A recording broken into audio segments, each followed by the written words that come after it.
Stacy Ingraham. I am from the Twin Cities. I met Grant along the way mostly because I started this Bible study for high school kids, and he became a part of that. The Bible study was probably the turning point for him in his direction in life. And he and I prayed. He received Christ on January 1st. I'm going to assume it was his junior year in high school. We prayed in Ember's restaurant back in the day.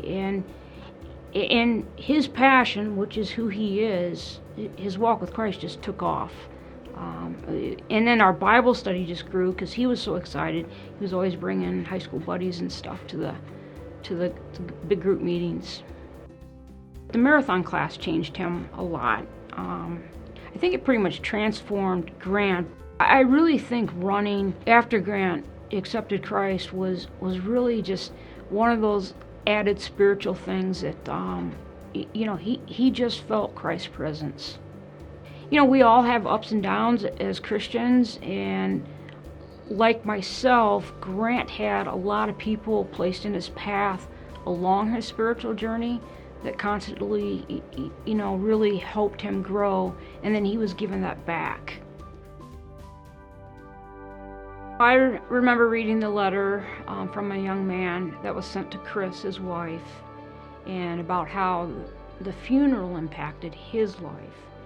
And you read that letter, and I just remember thinking, if Grant were here, he would die 100 times just for one person to come to know Christ. And really, for the individual, it was just a matter of being in an environment where everybody understood what Grant's life was about.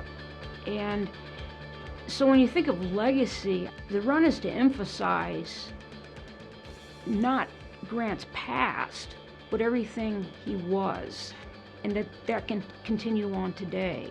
And so, when that scholarship goes to other runners who are seeking passionate, driven life, it's just a natural extension of really who Grant was, but more importantly, who he continues to impact. For people to hear who Grant was and what he was all about. For me, I sit here, it's just a pure privilege that I knew the guy. And I wish my kids could have met him. But when I think of all those things that intersect, this is really bringing those pieces together in a common theme, and then, allowing that to be advanced in another individual, and then hopefully over time that individual would understand what they were able to represent in receiving the scholarship.